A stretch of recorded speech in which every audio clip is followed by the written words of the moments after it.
Gracias a Dios que nos concede estar junto con ustedes una vez más, ya preparados para alzar vuelo. Me siento como Elías cuando el ángel le dijo: come, que el largo camino te espera. Así que estoy aprovechando todo lo que mi suegra me da de comer para llegar a México con reserva colombiana.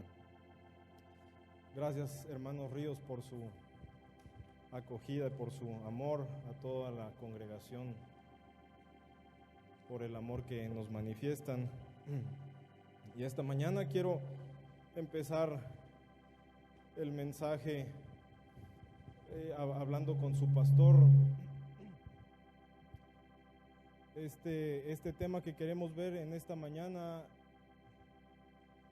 para mí en lo personal es emocionante en cualquier época del año, pero es mejor si se puede hacer cuando empiece el año, y ahorita van a ver por qué.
Me acompañan, hermanos, por favor, a Segunda de Reyes.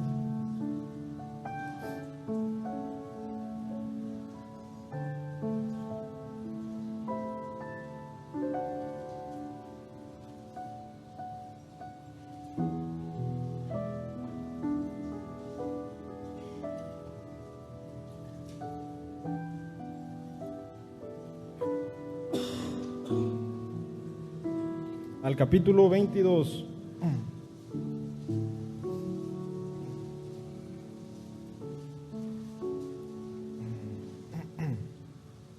Empezando este año, queremos recordar la importancia de la lectura bíblica, que es, tal vez muchos lo están practicando, pueden animarse, pueden darle gracias a Dios por la gracia que les ha dado, pero queremos ver que si no lo estamos haciendo, vamos a dejar de avanzar en el Señor. Aquí en el capítulo 22, verso 8, dentro del reinado de Josías, dice: entonces dijo el sumo sacerdote Hilcías al escriba Safán: he hallado el libro de la ley en la casa de Jehová. E Hilcías dio el libro a Safán y lo leyó. Viniendo luego el escriba Safán al rey, dio cuenta al rey y dijo: tus siervos han recogido el dinero que se halló en el templo y lo han entregado en poder de los que hacen la obra, que tienen a su cargo el arreglo de la casa de Jehová.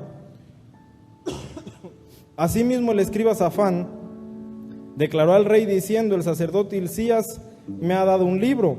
Y lo leyó Safán delante del rey. Y cuando el rey hubo oído las palabras del libro de la ley, rasgó sus vestidos.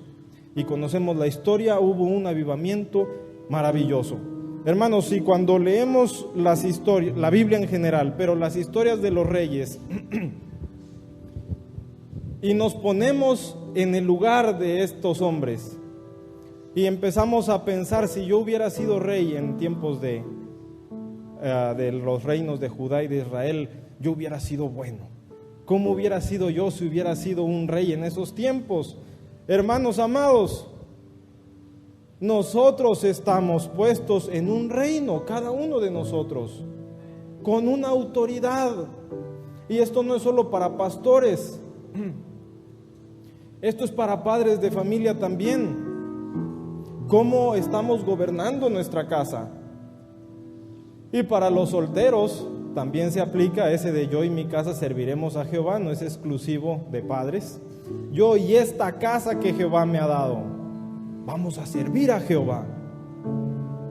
Si queremos que nuestro reino tenga la bendición de Dios, como la experimentó Josías, mis hermanos, tenemos que tener esto todos los días de nuestra vida, para poder avanzar, para poder agradar al Señor, y nuestro reino, el reino que Dios nos ha encomendado, reciba bendición.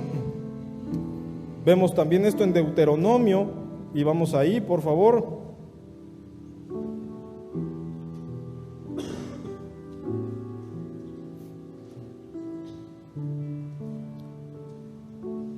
Capítulo 17.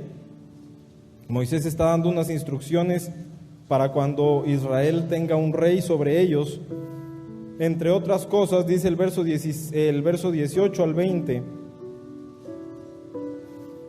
y cuando se siente sobre el trono de su reino, entonces escribirá para sí en un libro una copia de esta ley, del original que está al cuidado de los sacerdotes levitas, y lo tendrá consigo y leerá en él todos los días de su vida, para que aprenda a temer a Jehová su Dios, para guardar todas las palabras de esta ley y estos estatutos, para ponerlos por obra, para que no se eleve su corazón sobre sus hermanos, ni se aparte del mandamiento a diestra ni a siniestra, a fin de que prolongue sus días en su reino, él y sus hijos, en medio de Israel. Y Josías encontró este libro que estaba perdido. Y en el periodo de los dos reinos anteriores a él, con Amón y Manasés, el libro había estado perdido, la ley había estado perdida, y fueron los dos reinos más perversos que tuvo Judá. Y nosotros en nuestras batallas espirituales, si no estamos siendo fieles con la lectura de las Escrituras, vamos a estar flaqueando, no vamos a estar alcanzando las victorias que Dios quiere darnos. Cuando estamos metidos en situaciones complicadas, debemos preguntarnos dos cosas. Antes de darle más trabajo al pastor, preguntémonos dos cosas. ¿Estoy diezmando y ofrendando?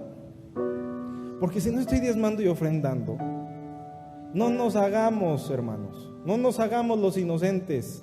Malaquías es muy claro y dice: no hay muro sobre nuestras vidas.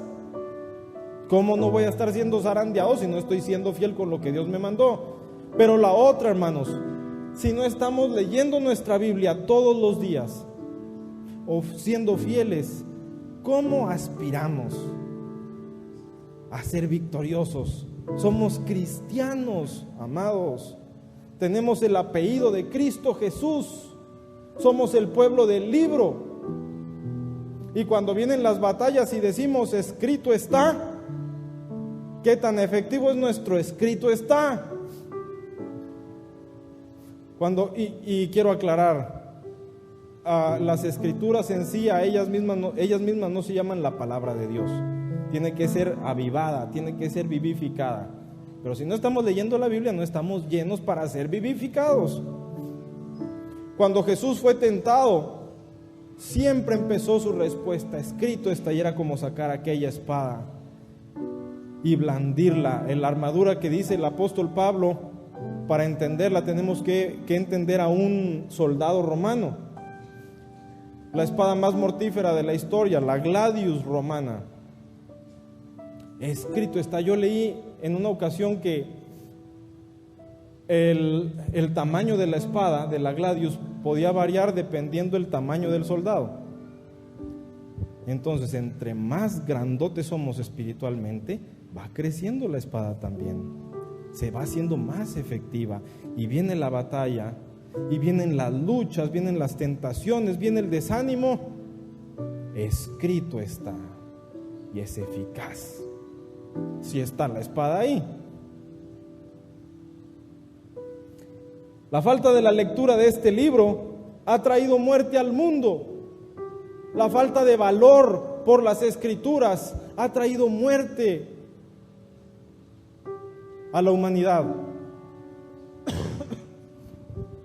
Estados Unidos, como es su eslogan, que Dios bendiga América. Dios ha usado ese país para bendecirnos a nosotros los latinos, económicamente y espiritualmente principalmente. Estados Unidos sacó la oración de las escuelas en el 62, y en junio del 63 prohibieron la lectura de la Biblia en Estados Unidos. La prohibieron en junio, y en febrero del 64 llegaron los Beatles a Estados Unidos, y todo aquello que se conoció como la Beatlemanía y toda esa perversidad de los 60s que hasta nuestros días ha afectado, toda esa revolución, toda esa invasión británica. Porque si sacamos la Biblia, porque si rechazamos la Biblia, automáticamente estamos abriendo las puertas a otros espíritus. Estamos constantemente dando señales, hermanos, al mundo espiritual, a las esferas espirituales, cómo nos vestimos, cómo nos peinamos, cómo hablamos, cómo nos comportamos, y las esferas espirituales nos ven.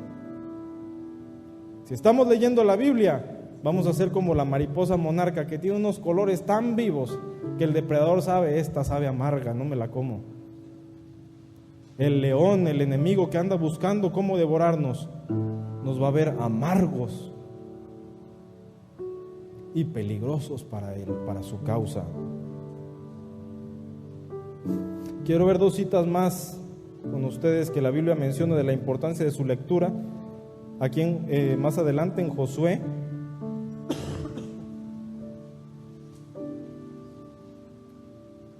en el capítulo 1, 8 y 9, Josué está tomando el mando de las huestes de Israel, y Josué tiene un paquetón encima. Tiene que suceder al gran líder Moisés, al sabio Moisés, al santo Moisés con el que Dios hablaba cara a cara. Entonces Dios le empieza a dar consuelo e instrucciones que si las obedece va a ser usado por Dios para entrar a la tierra prometida y meter también al pueblo a Canaán. Verso 8: nunca se apartará de tu boca este libro de la ley, sino que de día y de noche meditarás en él, para que guardes y hagas conforme a todo lo que en él está escrito, porque entonces harás prosperar tu camino y todo te saldrá bien. Mira que te mando que te esfuerces y seas valiente. No temas ni desmayes, porque Jehová tu Dios estará contigo en donde quiera que vayas. Hoy el Señor nos estuvo recordando que es tiempo de pelear contra Og, contra Sejón. Si queremos entrar a la tierra prometida, mis hermanos, las Escrituras tienen que estar jugando un papel determinante en nuestro peregrinaje. Les leo 2 de Timoteo, capítulo 3, 16 y 17. 2 de Timoteo 3, 16 y 17. Toda la Escritura es inspirada por Dios y útil para enseñar, le dice Pablo a su discípulo Timoteo, para redarguir, para corregir, para instruir en justicia. El verso 17, a fin de que el hombre de Dios sea perfecto, enteramente preparado para toda buena obra. Dice el apóstol Pablo que las Escrituras son, entre otras cosas, a fin de que el hombre de Dios sea perfecto. Si no leo la Biblia, ¿me voy al infierno? Tal vez sí. Pero lo que es un hecho es que si no nos estamos haciendo poderosos en las Escrituras, no vamos a alcanzar lo mejor de Dios para nuestras vidas. Si queremos dar a luz la vida de Cristo, si queremos entrar a Canaán, la Biblia tiene que estar todos los días siendo atesorada, siendo valorada por nosotros.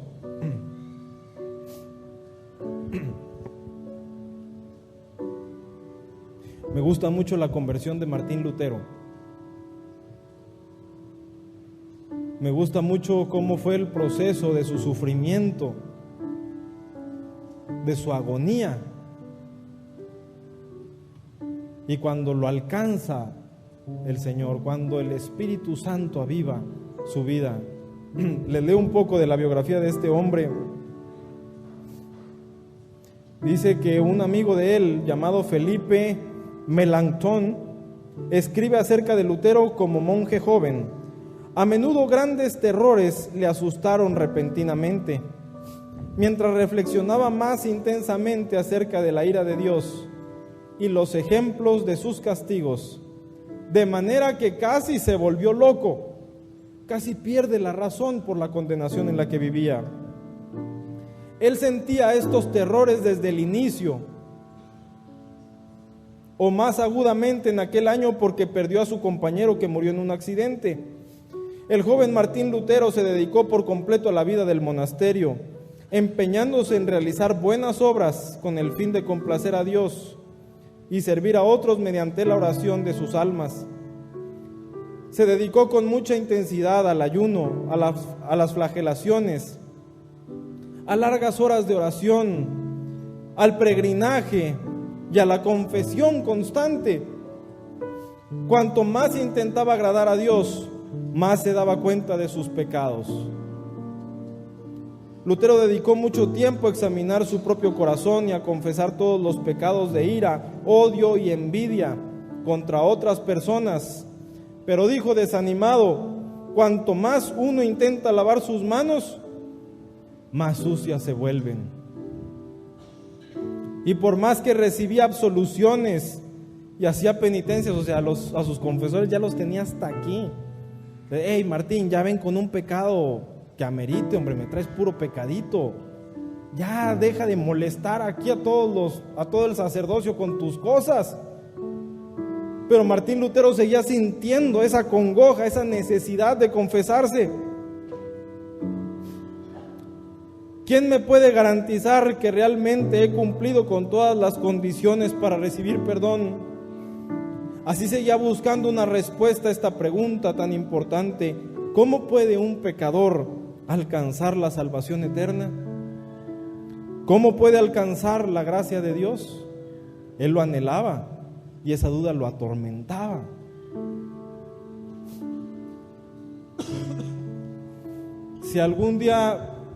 Si en alguna ocasión has vivido bajo condenación, e incluso lo hemos meditado juntos, no tenemos nada por qué tener condenación, pero si en alguna ocasión de tu vida has tenido condenación, sabemos que es horripilante.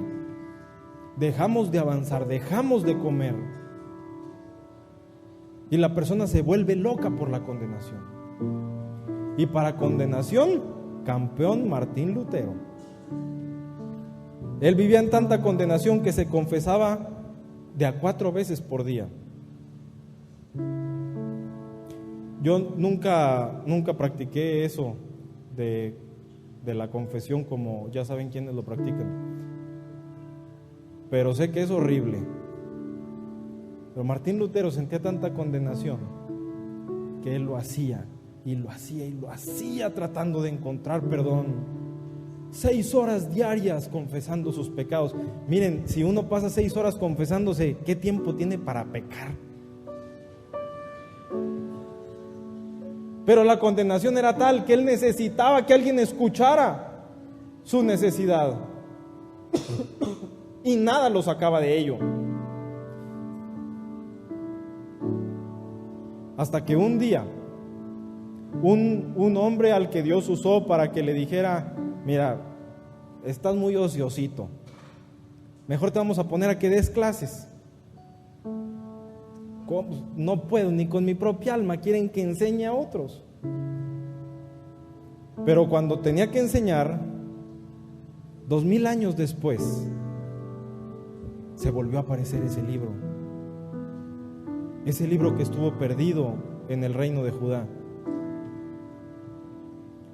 Subió a una torre en el monasterio y se encontró el libro perdido, encadenado, para que nadie se lo fuera a robar.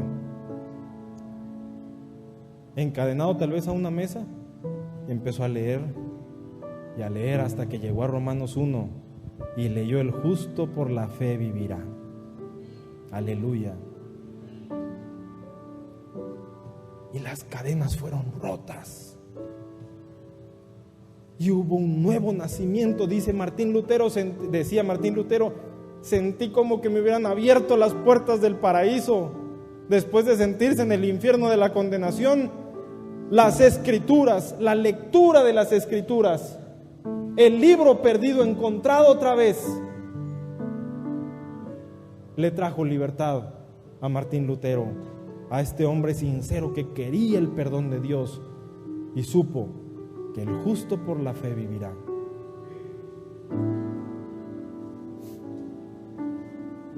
Después, por la verdad que descubrió en la Biblia,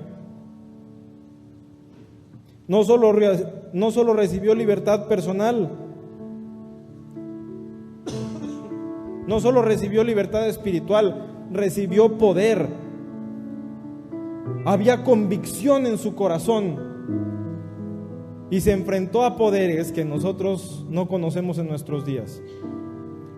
A Carlos V, que ya era bastante, el emperador Carlos V, pero más que Carlos V, al Papa.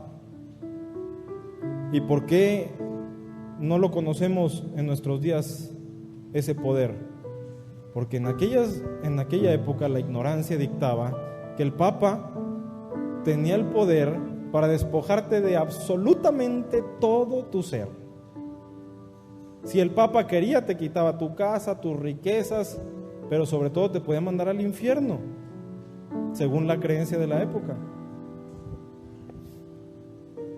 La vida, habiendo sido vivificado por las Escrituras, recibió poder.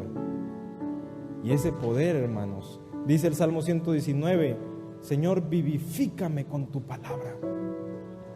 Si esa palabra nos vivifica, mis hermanos, vamos a tener poder para pelear la buena batalla y avanzar el tramo que nos falta. Cuenta mi papá que a sus abuelos en el norte de México, ellos tenían una Biblia, practicando la religión oficial del país. Ellos tenían una Biblia, ¿cómo la obtuvieron? Quién sabe. Pero que cuando el sacerdote del lugar se dio cuenta que tenían una Biblia, les mandó decir: o entregan esa Biblia o los excomulgo. Entreguen la Biblia so pena de excomunión. Ahí está su Biblia. ¿Por qué Satanás le tiene tanto miedo a la Biblia? No me vaya a salir otro Martín Lutero. Échenme la Biblia para acá. Hay una mina en Guanajuato, en México, y en la entrada hay una escultura de una mujer con los ojos vendados. Y ya ven que la justicia también la representan con una venda en los ojos, porque la justicia es ciega. Y el guía ahí en la mina dice: esa mujer representa la fe, porque la fe es ciega. Usted cállese, usted no piense, usted nada más haga lo que yo le digo. Así que la Biblia cerradita, mijito, no vaya a ser que reciba libertad. Satanás tiembla, sus huestes tiemblan cuando el pueblo de Dios se vuelve al libro perdido.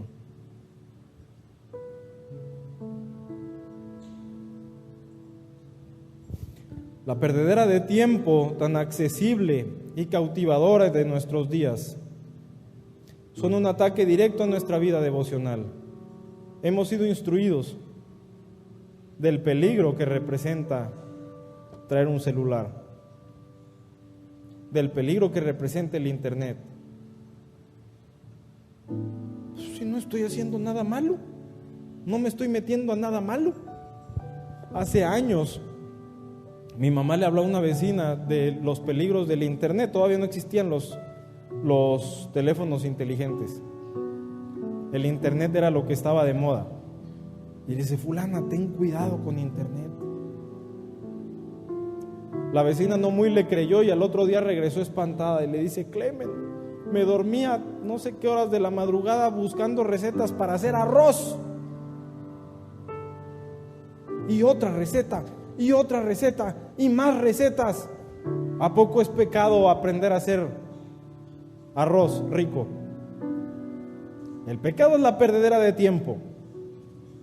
Y todo ese tiempo que debemos dedicar a la devoción con Cristo Jesús, a la comunión con Cristo Jesús, a llenarnos de la lectura bíblica, es un ataque final del enemigo de nuestras almas. Es tiempo de volvernos, mis hermanos. Es tiempo de volvernos al libro perdido.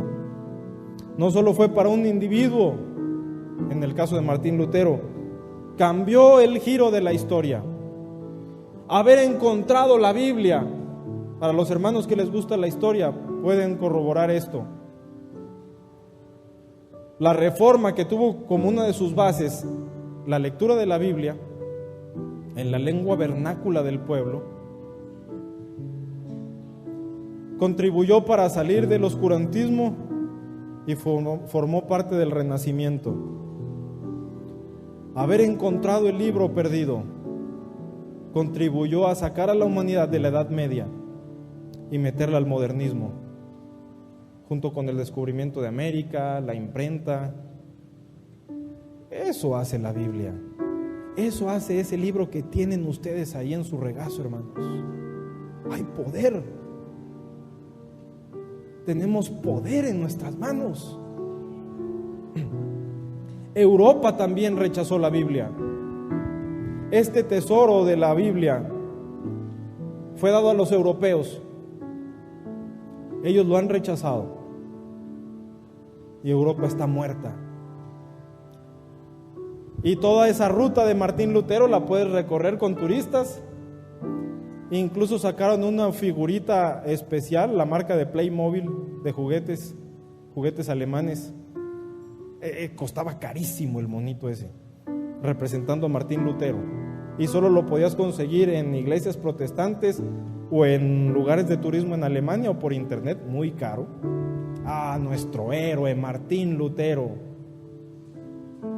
Nos trajo libertad Martín Lutero. ¿Y cuánta gente hay en tu iglesia? Ahí donde vendes a Martín Lutero. No hay gente en la iglesia, pero hay mucho musulmán. Hace años leí que querían hacer una exposición en el museo de Hergé, un caricaturista muy famoso de Francia. Pero se tuvieron que abstener por respeto a los musulmanes. Uno de sus artistas franceses. Pero no, como se ofenden los musulmanes, pues que se eche cal, ¿verdad, hermano Harold? Como nuestra expresión de allá del instituto.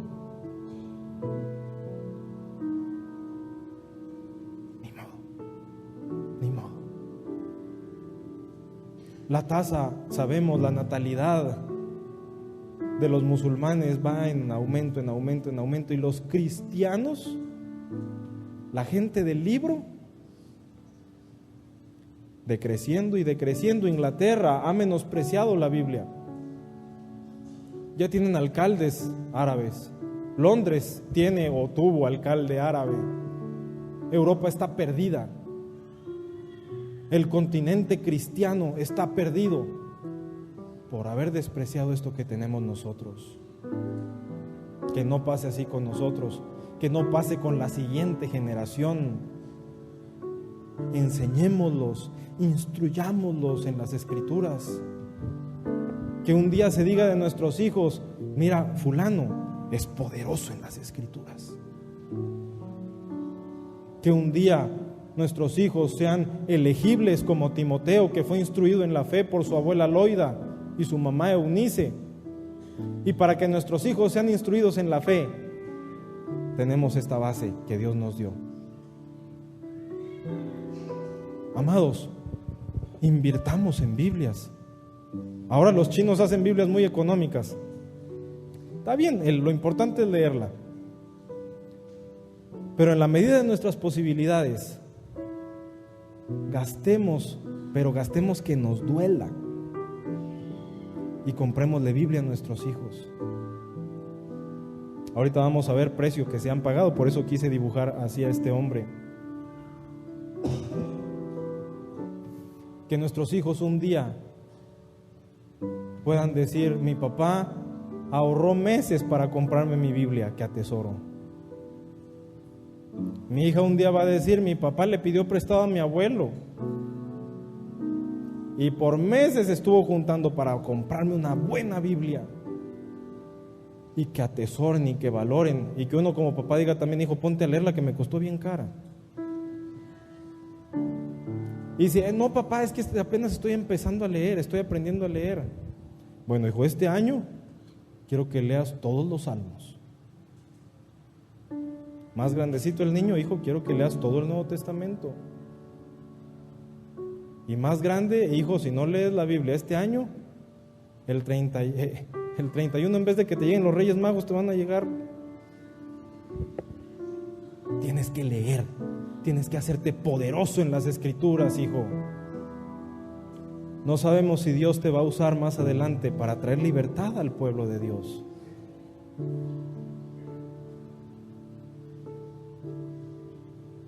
La potencia que trabajó en otras personas a lo largo de la historia por la lectura de la Biblia sigue operando en nuestros días, sigue fluyendo con el poder de aquel que es la palabra debajo de la higuera.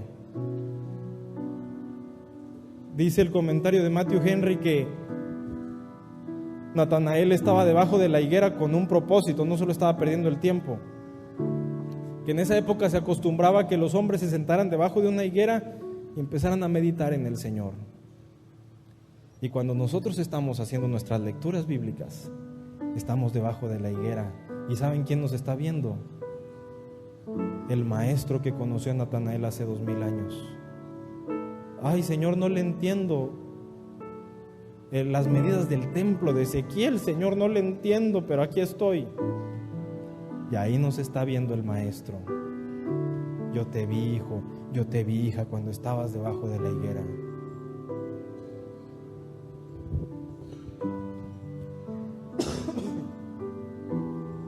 Y te pregunto, hermano, hermana, ¿tú ya encontraste el libro perdido? ¿O sigue perdido en tu casa? No, yo lo llevo a la Biblia, yo lo llevo a la iglesia. Todos los jueves, todos los domingos, ahí me ve la gente con la Biblia debajo del brazo. No, hermano, no, hermana, ya encontraste el libro perdido. Yo no estoy diciendo que van a pasar avivamientos todos los días, que se va a estar abriendo el cielo todos los días, pero en su momento el Señor va a vivificar esta palabra, su palabra, y va a brotar nueva vida, y van a haber nuevas fuerzas.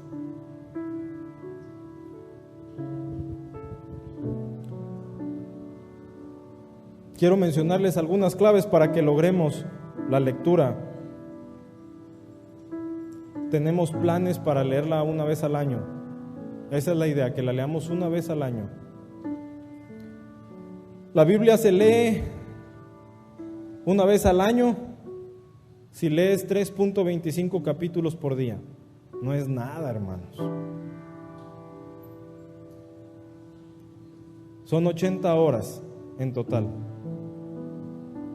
al año. Aproximadamente 15 minutos al día. Hermano, pero es que yo tengo mucho trabajo. Yo no trabajo de tiempo completo en la iglesia. Somos cristianos. Antes que ser abogados u obreros, campesinos o astronautas, somos cristianos. Y los cristianos leemos la Biblia. El musulmán tiene su Corán venenoso. Los japoneses tienen a su Confucio. Para confusión de ellos, los chinos son. Nosotros tenemos a la palabra viva que se manifiesta en este libro. 3.25 capítulos diarios, rápido, leyéndolos con amor. Por eso es difícil leerla más de una vez, la Biblia al año. Si leemos la Biblia con amor, yo les aseguro que va a ser difícil que la leamos más de una vez al año. Yo escuché hace muchos años, yo era niño, a un hermano contando que otro hermano le dijo: fíjate que este año leí la Biblia 6 veces y no la leí 7 veces por haragán. Ay, ¿cómo la lees, compañero? Es muy difícil. Si puedes, adelante. Si estás jubilado, adelante. Puedes leerla 2 veces con amor. El chiste es hacerlo bien hecho. Siéntate, degústala. Hay delicias a su diestra para siempre. Hay grosura en la presencia del Señor que nos sacia, que nos cambia, que nos transforma. Otra cosa que puede ayudarte es que puedes escoger el método que quieras para leerla. Hay 2 planes de lectura. Está el que cada día lees Antiguo y Nuevo Testamento, o está el de leer el libro que tú quieras e ir tachando los capítulos que ya has leído. A mí me gusta más ese. Y tratas de irte acomodando al libro que tú quieras que siga, procurando que sea el Espíritu Santo el que te guía. De lo más importante, teniendo en cuenta que sin la gracia de Dios no somos capaces ni de peinarnos, mucho menos de leer la Biblia, teniendo en cuenta eso, lo más importante es no dejarnos tomar ventaja con la lectura de la Biblia. Porque después, si leemos 3.25 capítulos al día, la acabamos en octubre, finales de octubre. Tenemos todo noviembre, todo diciembre. Si nos atrasamos, acabamos el 31 de diciembre con cierto margen.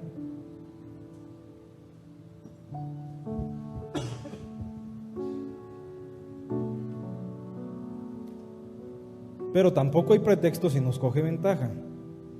Hace años compartí este mensaje, es un mensaje que amo. Y era un mes de agosto. Y un hermano había estado diciendo: yo ya me atrasé con las lecturas, este año no la voy a acabar. Él escuchó el mensaje en agosto, se puso a leer duro y la acabó ese año. No tenemos pretexto, hermanos. No tenemos pretexto. Recordemos que George Washington Carver decía: todos tenemos tiempo para hacer lo que queremos. Para hacer lo que queremos, todos sacamos el tiempo adecuado.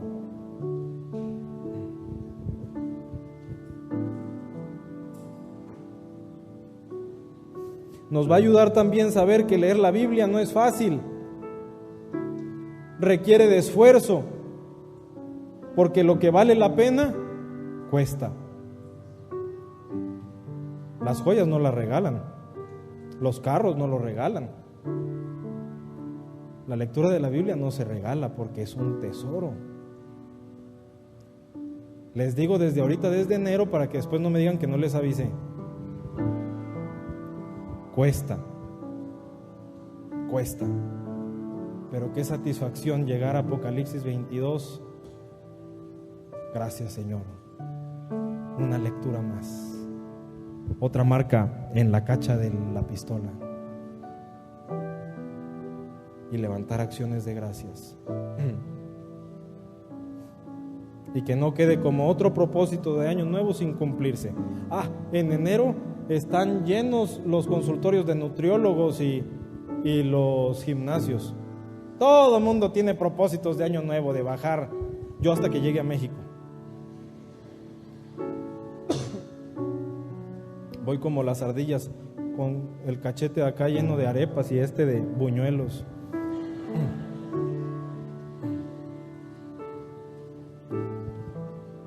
Y en marzo empieza otra vez a bajar la afluencia a los gimnasios y a la nutrióloga. Que no sea así con la lectura. Miren, hermanos, yo he sabido de personas que escuchan este mensaje y siguen sin haber leído la Biblia una vez. Que Dios nos dé de su gracia y acabemos todos nosotros el año diciendo: cumplí con el Señor. Otra cosa es que el concurso bíblico no sustituye la lectura diaria. Felicidades a los que están en el concurso bíblico. Es más, todos debemos estar memorizando. Yo creo firmemente que la memorización es una forma de entrar al arca en estos tiempos peligrosos. Y no necesariamente las epístolas de Juan, ahora Proverbios. Si no estás en el concurso, tienes que estar memorizando algo, pero tienes que estar memorizando. Pero esa memorización no quita nuestras lecturas diarias. Tenemos que seguir leyendo. Quiero leerles algunas ilustraciones de hombres y mujeres que le han dado el valor a la Biblia. Les diría que se pongan cómodos, pero pónganse cómodos por fuera, pero dejen que su corazón arda por dentro. En primer lugar, menciono a aquel siervo de Dios, Wycliffe.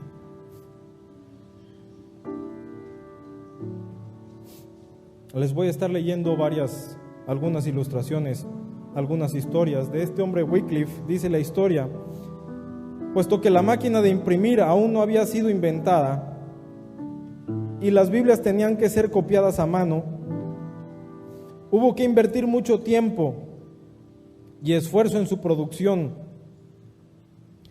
Algunas de estas copias eran de tamaño bolsillo y estaban destinadas a la gente común y para el uso diario.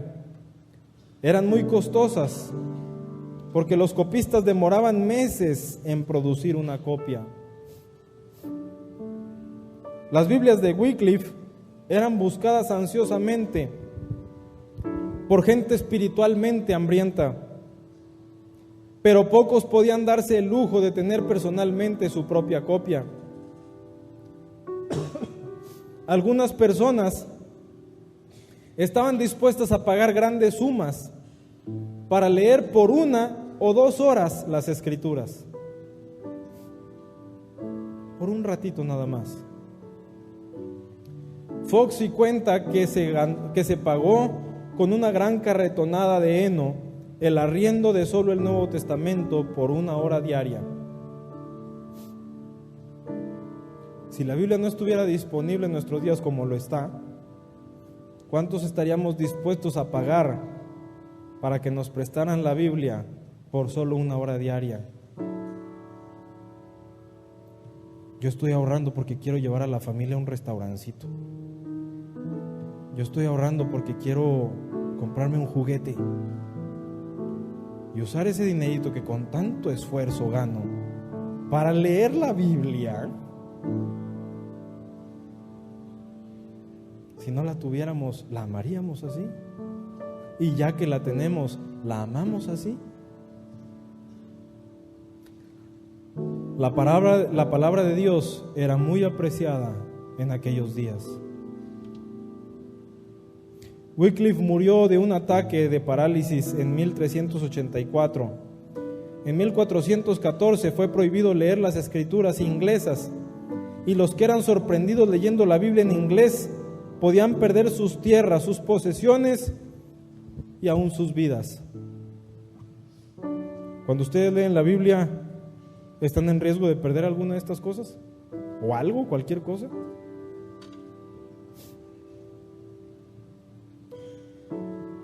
Una mujer en China Dice, para familias como la de Ma, la simple lectura del texto sagrado de los cristianos pasó a ser una actividad casi subversiva. Y dice la mujer, mi familia tenía una Biblia que manteníamos escondida. Nos reuníamos en casa y otros cristianos copiaban pasajes para leerlos más tarde. Lo normal es que la gente guardara capítulos de la Biblia escritos a mano y se congregaran para juntarlos y poder leer todo el libro, recuerda la fémina de 69 años.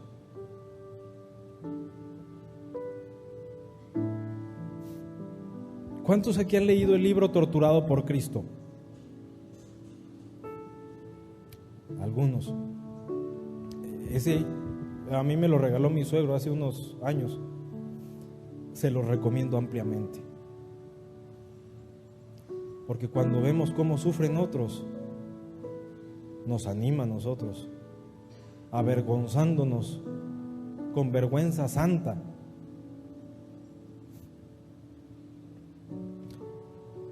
Este libro está escrito por un cristiano en la Rumania comunista. Y parte de las dificultades de vivir el cristianismo en países comunistas es la lectura de la Biblia. Les voy a leer algunas cosas que escribió este hermano. 2 aldeanos muy sucios llegaron un día a mi casa. Habían venido de su aldea con el fin de trabajar en las calles limpiándolas de nieve.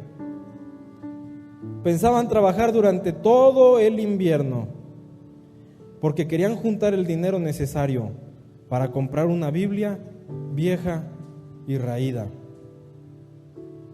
a fin de poder llevársela a su aldea. Como recién había recibido Biblias desde los Estados Unidos, pude darles una nueva. No podían creer lo que veían sus ojos. Trataron de pagarme con el dinero que habían ganado. No acepté. Regresaron a su pueblo llevándose la Biblia. Algunos días después recibí una carta de sincera y rebosante alegría, agradeciéndome por las escrituras. Estaba firmada por 30 aldeanos. Habían cortado la Biblia cuidadosamente en 30 partes que se intercambiaban entre ellos. Sigue diciendo el hermano Richard, es patético escuchar a un ruso cuando pide aunque sea una sola página de la Biblia. Con ella alimenta su alma, decía el hermano Richard.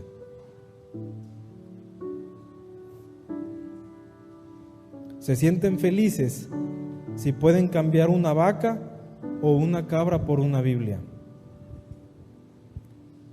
Una cabra o una vaca en un país comunista es mucha cosa, es mucho bien, es mucha riqueza. Aquí está este alimento, dame alimento espiritual. Aquí está mi riqueza máxima, dame eso que anhelo. Las escrituras, la Biblia. Un hombre que conocí cambió su anillo nupcial, otra vez en un contexto de pobreza, de persecución. Un hombre que conocí cambió su anillo nupcial. ¿Por qué creen que lo cambió? No, por un raído Nuevo Testamento. Ni siquiera le alcanzó para Biblia. Solamente el Nuevo Testamento. Ten mi anillo de compromiso.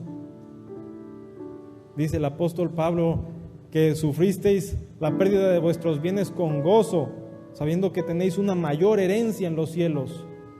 Sí, este anillo significa mucho para mí, emocionalmente, materialmente. pero yo quiero el Nuevo Testamento. Y ni siquiera envueltito, usadito. Leí de una mujer que solo tenía Génesis 17. Cuando leemos Génesis 17 lo pasamos rapidito. Es el pacto de Abraham. Y el hermano de esta mujer era pastor. Y la biblioteca del pastor consistía en 2 páginas de la Biblia. ¿Cuántas páginas tiene tu Biblia? Hasta mapas tiene. Si tienes duda por dónde anduvo Pablo, por cómo estaba dividido Israel, fácil, al fondo, al final de la Biblia, desde Génesis 1 hasta Apocalipsis 22, hasta comentarios.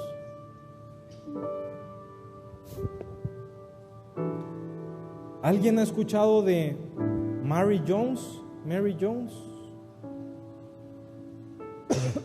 Allá el primo Juan Esteban.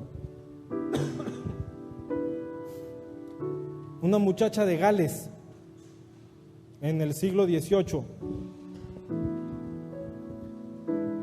Ella no sabía leer y escribir, y ella anhelaba tener una Biblia, pero ni sabía leer la Biblia ni tenía dinero para comprarse una Biblia.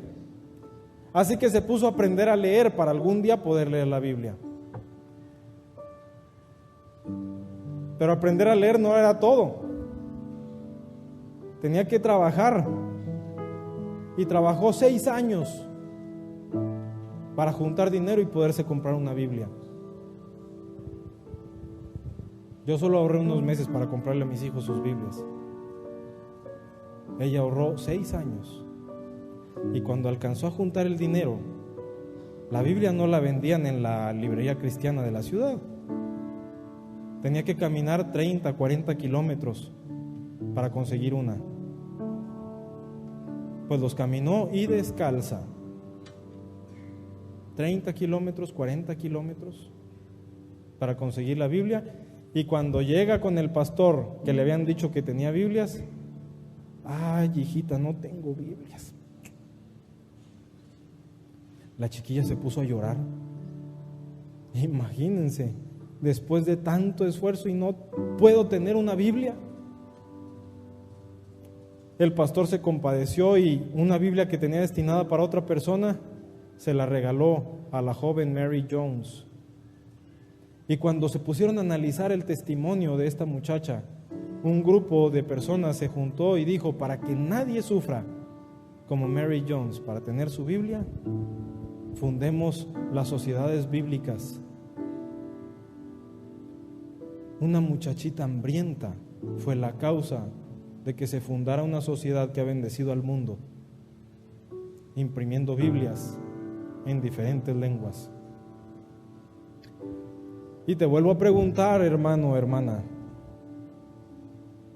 ¿qué sacrificio tuviste que hacer hoy para leer tu Biblia?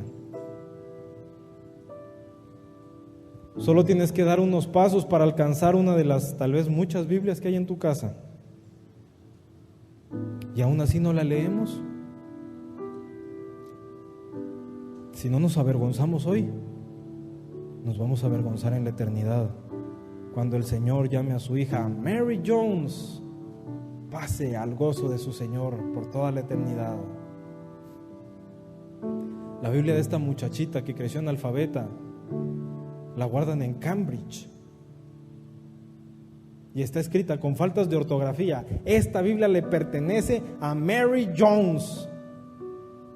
Es su legítima dueña. Mary Jones amaba su Biblia. Me costó bastante, ¿cómo no lo voy a amar? Pero como a nosotros nos la regalan los gedeones, y como si no tenemos dinero o no queremos gastar en eso, nos la venden los chinos a precio muy favorable, no le damos el peso que tiene.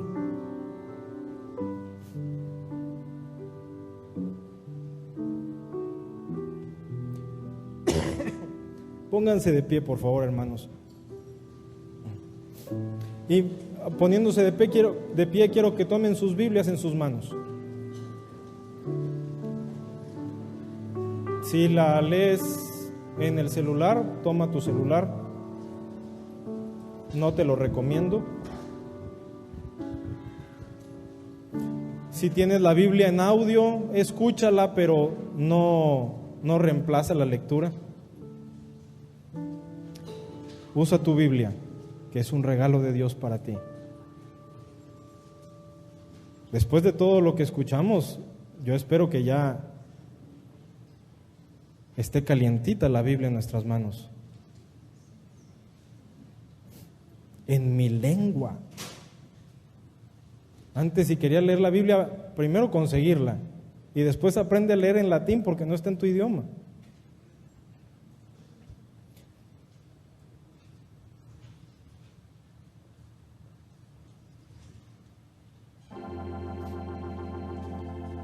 Hemos recibido generación tras generación este libro. Y Dios ha usado a hombres y a mujeres en la elaboración de la Biblia. Dios ha movido recursos humanos y económicos para que hoy tú tengas este libro en tu mano. Incluido a Casiodoro de Reina, un hombre que fue estudioso de las Escrituras, y él quiso que nosotros los hispanoparlantes tuviéramos la Biblia en nuestro idioma. Gracias, Señor, por vidas como las de Casiodoro de Reina y Cipriano de Valera.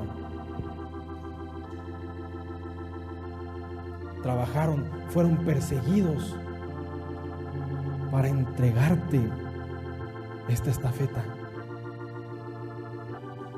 estafeta que tienes en tus manos.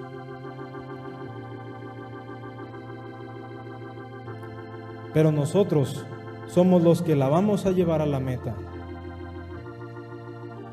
Según creemos, el Señor viene pronto y creemos que somos la última generación a la que nos toca el relevo de llevar la estafeta a la meta. ¡Qué privilegio! Irónicamente, somos la generación que menos valor le damos a las Escrituras. No tiene que ser eso así con nosotros, amados. No tiene por qué ser así con nosotros.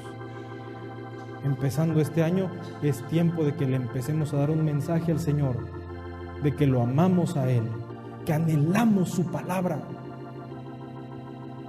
que anhelamos pelear la buena batalla.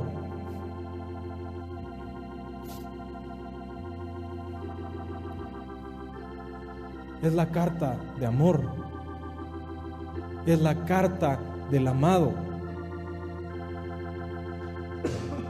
Ahora se ha perdido un poquito el valor sentimental de la comunicación entre amigos especiales. Todo es instantáneo, insaboro e insípido. Pero cuando estuve conquistando a mi esposa, con esa conquista que están considerando incluirme en la lista de los héroes de la fe de Hebreos 11, ella estaba en el instituto y la comunicación era por carta escrita. Cuando yo le escribí la nota inicial, la punta de lanza, ay, hermanos, había que hacerlo con amor, había que hacerlo con cuidado y con cariño.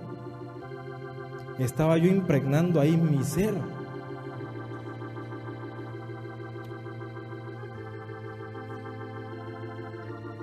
Había que ser agresivos. Yo le decía afectuosamente tacita de café, la colombiana. Y para escribirle y empezar diciéndole tacita de café, me tenía que asegurar que tacita se escribiera con C. Mi carácter, mi personalidad estaba ahí. Yo quería conquistarla.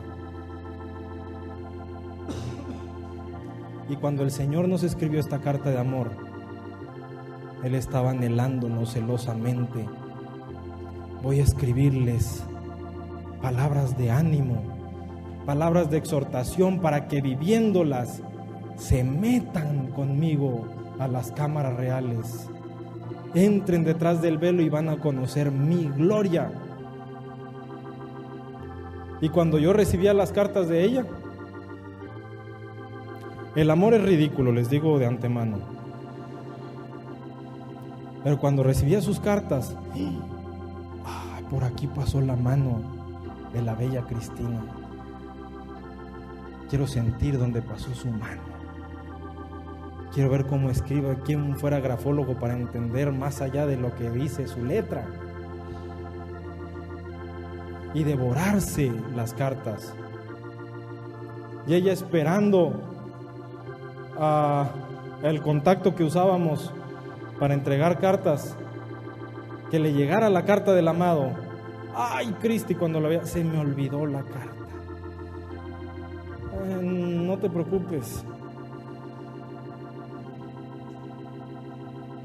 Si un día, hermano, levanten sus Biblias. Levanten sus Biblias. Los hermanos de aquí adelante pueden voltear a ver a guerreros blandiendo sus espadas. Somos el pueblo de la Biblia. Somos el pueblo al que Dios escribió su carta de amor. ¿No has leído la Biblia, hermano? Es tiempo ya. Es tiempo ya de que nos volvamos al libro perdido. Y si la has leído como nada más porque es necesario, recordemos cómo se valora este libro. Y si algún día tienes deseos de besar tu Biblia, es la carta del amado, no como un ídolo, pero cuando el corazón arde de amor, beso mi Biblia. Gracias, Cristo Jesús, por haberme dado este regalo.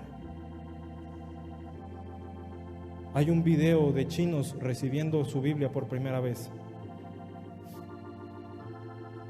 Ponen las Biblias al centro y es como si le hubieran tirado maíz a las gallinas. Lo digo con admiración.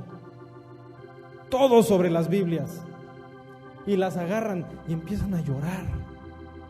Y empiezan a pasársela por el rostro, a besar la Biblia.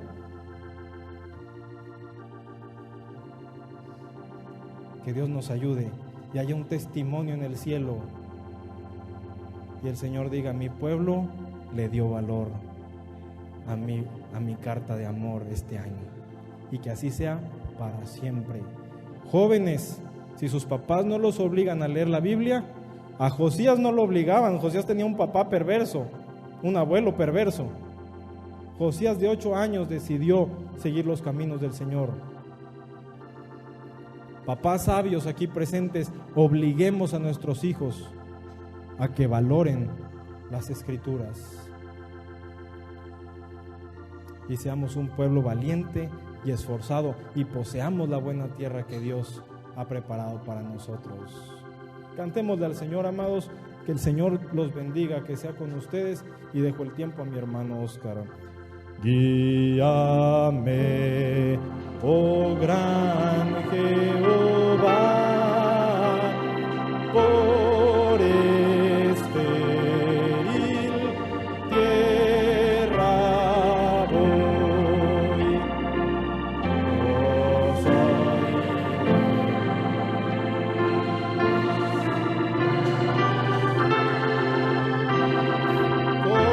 con tu mano me sostendrás.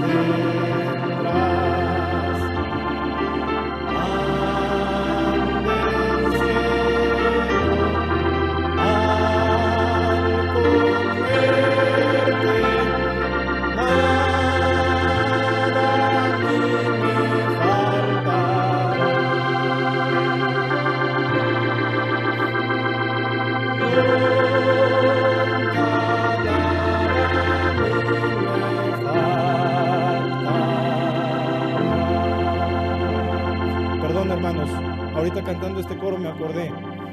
Este coro lo cantan en las bodas reales británicas. Y ahí van pasando la bola de perversos en el cortejo fúnebre. Y los invitados son unos depravados. Y están cantando, guíame, oh gran Jehová. Ay, la gente se deslumbra. Nosotros somos el pueblo del libro. Nosotros somos un linaje escogido, un real sacerdocio, una nación santa, un pueblo escogido por Dios. Y nosotros sí tenemos derecho, ellos no. No me importa cómo se vistan, cuánta autoridad, cuánta riqueza tengan. Nosotros tenemos la sangre de Jesús. Cantémosle al Señor con gratitud. Guíame, oh gran Jehová.